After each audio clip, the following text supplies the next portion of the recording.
আসসালামু আলাইকুম রহমতুল্লাহি ওবরকাতুহু।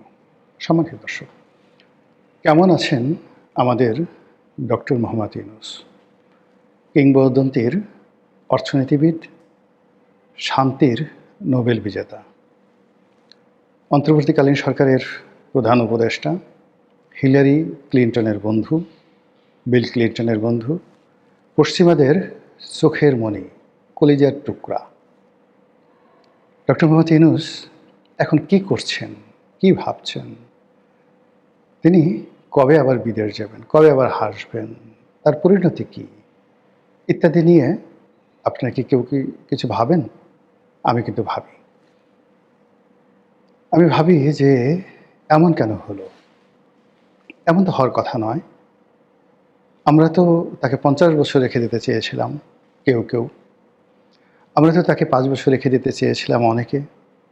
আর নিদেন পক্ষে রাজনৈতিক দলগুলো তো ধরেই নিয়েছিল যে তিনি যেহেতু এসছেন ৩ থেকে ৪ বছর থাকবেন, রাজনীতির একটা ব্যালেন্স আসবে, তারপর ভালো একটা নির্বাচন হবে, সবাই আসবে। কিন্তু এ কী হলো? কিসের অভিশাপ? কিসের বদদোয়া? এটা কি গ্রামীণ ব্যাংকের সেই অসহায় দরিদ্র মানুষগুলো যারা ঋণের কিস্তি পরিশোধ করতে গিয়ে ভিটেমাটি খুইয়েছেন?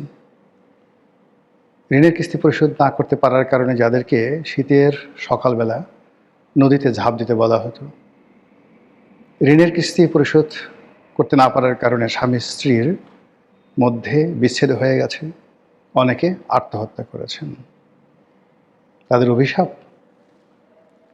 নাকি ডক্টর মোহাম্মদ ইউনূস বিভিন্ন সময় বাংলাদেশে বহু মানুষের সঙ্গে ব্যবসা করার চেষ্টা করেছেন এবং প্রায় সবাইকে ঠকিয়েছেন, কর্মচারীকে, কর্মকর্তাদেরকে, পার্টনারদেরকে, যারাই তাকে বিশ্বাস করেছেন সবাই তার দ্বারা মারাত্মকভাবে ঠকেছেন, হাতে গোনা কয়েকজন ছাড়া। তাদের অভিশাপ? নাকি প্রকৃতির বিচার? প্রকৃতি যে কাজটি করে সেটি হলো, আপনি যে দেশে জন্মগ্রহণ করবেন সে দেশের মাটি এবং মানুষের সঙ্গে আপনার একটা মমত্ববোধ থাকবে, সে দেশের জন্য আপনি জীবন দেবেন, সে দেশের সীমান্ত রক্ষার জন্য আপনি জীবন দিলে আপনি শহীদ হবেন। এটি প্রকৃতির বিধান। বাংলায় যারা জন্ম নিয়েছেন, বাংলার আম, জাম, কলা, কাঁঠাল, ইলিশ, তাল থেকে শুরু করে যা কিছু আছে সব আপনার অস্থি মজ্জার সঙ্গে এমনভাবে মিশে আছে, পৃথিবীর সবচেয়ে সেরা খাবারগুলো আপনার ভালো লাগবে না। যে মানুষগুলো এই তার মাতৃভূমির টান বাদ দিয়ে, তার মাতৃভূমির সঙ্গে সম্পর্ক বাদ দিয়ে অন্য ভূমে, পরভূমে তারা স্বর্গ খোঁজে।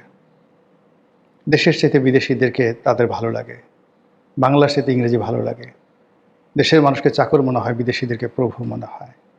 এই সকল যারা মন মানসিকতা সম্পন্ন, তারা যত জ্ঞানী হন, গুণী হন, আল্লাহর গজব তাদেরকে তাড়া করে, যেভাবে মাইকেল মধুসূদন দত্তকে তাড়া করেছিল। এত বড় একজন কবি, এত বড় একজন মহান ব্যক্তি, কেবলমাত্র বাংলাকে তাচ্ছিল্য করার জন্য তার জীবন তছনছ হয়ে গেছিল এবং তিনি যখন বুঝলেন তার ভুল, তখন আর তার সেখান থেকে ফিরে আসার কোনো উপায় ছিল না। তো ডক্টর মোহাম্মদ ইউনূসের এই যে ১৭ মাসের পরাজয়, কিংবা একসময় যে শেখ হাসিনার সঙ্গে তার এত ভালো সম্পর্ক ছিল, শেখ হাসিনা তার পুরো জমানাতে ৯৬ থেকে ২০০১ পর্যন্ত পুরো জমানাতে ডক্টর মোহাম্মদ ইউনূসকে সারা দুনিয়াতে তিনি প্রমোট করেছেন, স্যার ডাকছেন। এমন কি হলো? শেখ হাসিনা কেন রাগ হবেন? এখানে তো রাগ হওয়ার কথা না। যে শেখ হাসিনা তাকে ৮০০ কোটি টাকা বিনা সুদে ঋণ দিয়েছেন গ্রামীণ ব্যাংকের জন্য, আর সেই ঋণের কারণে গ্রামীণ ব্যাংক টিকে ছিল, আদারওয়াইজ দেউলিয়া হয়ে যেত। সেই শেখ হাসিনা কেন, কি কারণে তার প্রতি বিক্ষুব্ধ হবেন? তাকে কেন সুদী বলবেন, সুদী ইউনূস বলবেন? কারণটা কি? একটু খুঁজে দেখেছেন?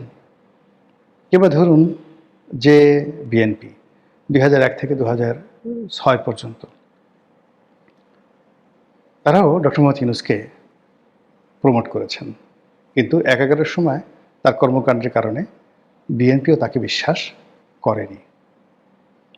আবার ধরুন তার সঙ্গে ডেমোক্র্যাটদের একটা ভালো সম্পর্ক ছিল, ডোনাল্ড ট্রাম্প আসার সঙ্গে সঙ্গে আমেরিকার সমস্ত দরজা তার জন্য কেন বন্ধ হয়ে গেল? কি দোষ, কি করেছেন তিনি? তার চিন্তায় ত্রুটি, চরিত্রে, কর্মে, আচরণে, নাকি কি? একমাত্র আল্লাহ ছাড়া কেউ জানেন না। তবে গত ১৭ মাসে তিনি যেভাবে অপমানিত হয়েছেন, যেভাবে লাঞ্ছিত হয়েছেন, মানুষ যেভাবে তাকে গালাগাল করেছে এবং এখন পর্যন্ত করে যাচ্ছে, আমার শত্রু যে আছে তার ভাগ্য যেন এরকম জীবন নসিব না হয়। আল্লাহ তার তকদিরে কোথায় মৃত্যু রেখেছে, কিভাবে তিনি মরবেন আমি জানি না। আর তার মৃত্যুতে কতজন মানুষ জানা যায় হাজির হবেন তাও জানি না।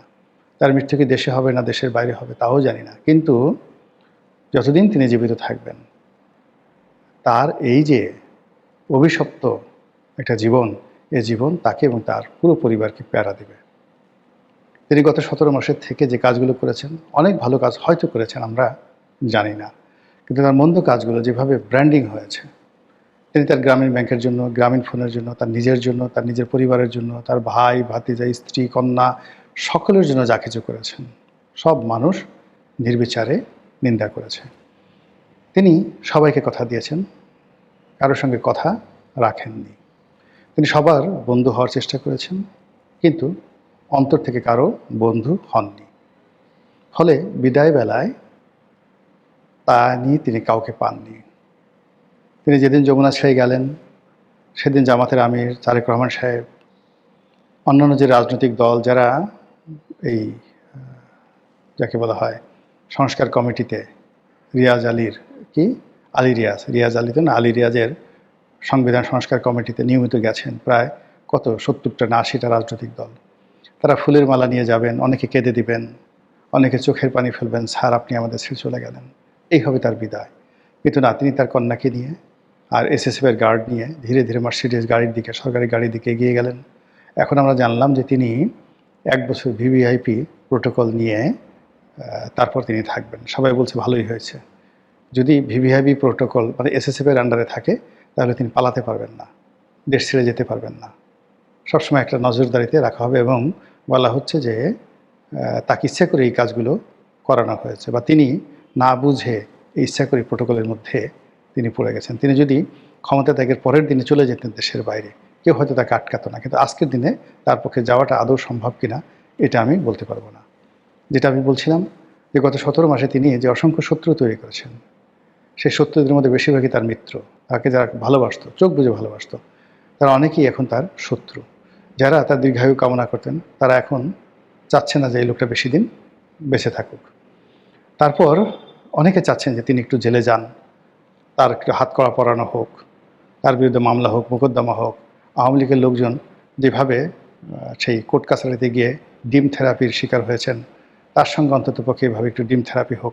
অ্যাটলিস্ট মুরগির ডিম শক্ত বা হাঁসের ডিম শক্ত, সেগুলো পরিবর্তে যদি কোয়েল পাখির ডিমও মোটামুটি দেওয়া হয় তাকে, কিছু লোক আছেন যারা খুব খুশি হবেন, হাসবেন, ওরে জোরে হাসাহাসি করবেন। এটাই বাস্তবতা।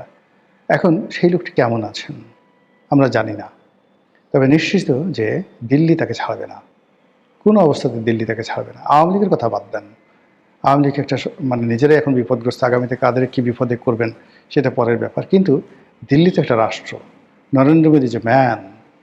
এবং এই পৃথিবীতে গত নরেন্দ্র মোদী 2014 থেকে এই পর্যন্ত পৃথিবীর অনেকগুলো যে গ্লোবাল ডিসিশন, সেই গ্লোবাল ডিসিশন গ্রহণের ক্ষেত্রে বা গ্লোবাল ডিসিশন রহিত করার ক্ষেত্রে যে নরেন্দ্র মোদীর গুরুত্বপূর্ণ ভূমিকা ছিল, তিনি ডক্টর মোহাম্মদ ইউনূস দ্বারা গত 17 মাসে যে নির্যাতিত হয়েছেন, নিপীড়িত হয়েছেন, অপমানিত হয়েছেন, লাঞ্ছিত হয়েছেন, যাকে রীতিমতো চু লিং পং করে দেওয়া হয়েছে সরকারের পক্ষ থেকে।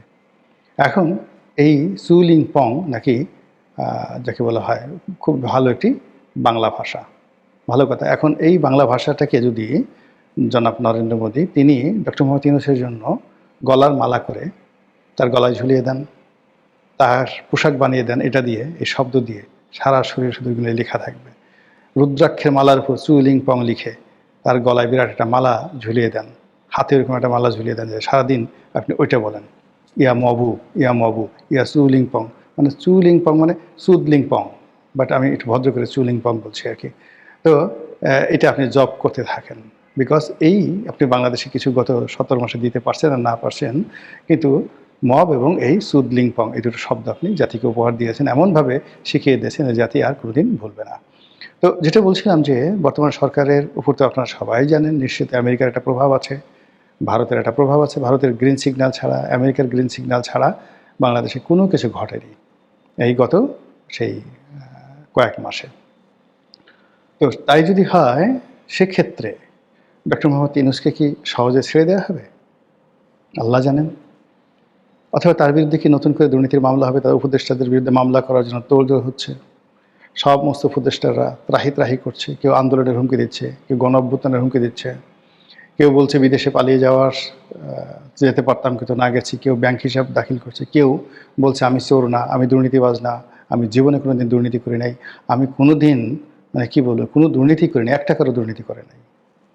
তো এই সকল কথাবার্তা শুনে বোঝা যায় যে কি পরিমাণ চাপের মধ্যে উপদেষ্টারা রয়েছে। আর উপদেষ্টারা যদি চাপের মধ্যে থাকে, ডক্টর মোহাম্মদ ইউনূসকে চুমার মধ্যে থাকবেন, চুম্বনের মধ্যে থাকবেন? প্রশ্নই আসে না। এবং সেক্ষেত্রে কী হবে?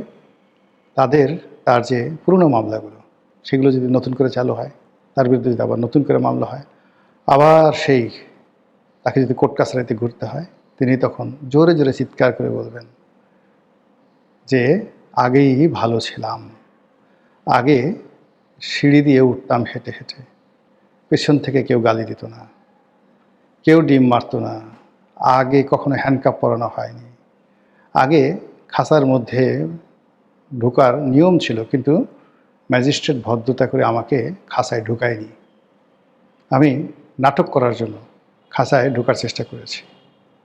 আর এখন এ কি হলো, এ কি ঘটছে, এও কি দুনিয়া, এও কি সম্ভব?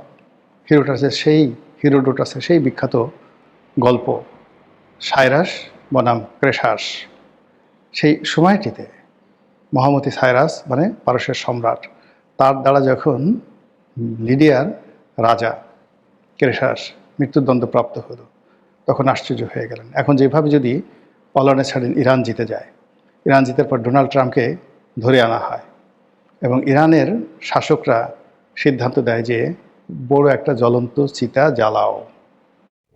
বিয়ের ফাঁদে ডক্টর ইউনূস, নতুন মামলার সাথে পুরনো মামলার যোগ হতে পারে। তখন ডোনাল্ড ট্রাম্প যেভাবে আশ্চর্য হবেন, ঠিক এরকম ঘটনা এই পৃথিবীতে ঘটেছিল।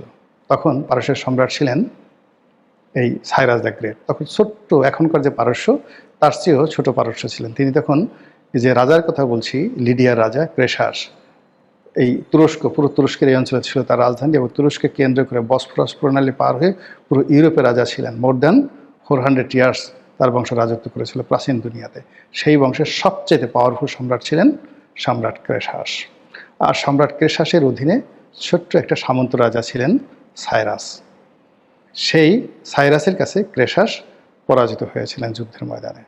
আর সাইরাস তাকে বলছিলেন যে ওকে বন্দি করে চিতার আগুনে ফেলে জ্বালিয়ে পুড়িয়ে মারো। যখন তাকে চিতার আগুনে নিয়ে যাওয়া হচ্ছিল, তিনি খুব অবাক হয়ে আশ্চর্য হয়ে আকাশের দিকে তাকিয়ে বলেছিলেন, হে বিধাতা, এও কি সম্ভব? এই ঘটনা পৃথিবীতে অতীতে বহুবার ঘটেছে। আগামীতে যে ঘটবে না, এটা কি পারস্য কিংবা বাংলায়, এ কথা আপনি আমি বলতে পারি না। মহান আল্লাহ আমাদের সবাইকে হেদায়েত দান করুন এবং হেফাজত করুন। আসসালামু আলাইকুম ওয়া রাহমাতুল্লাহি ওয়া বারাকাতুহু।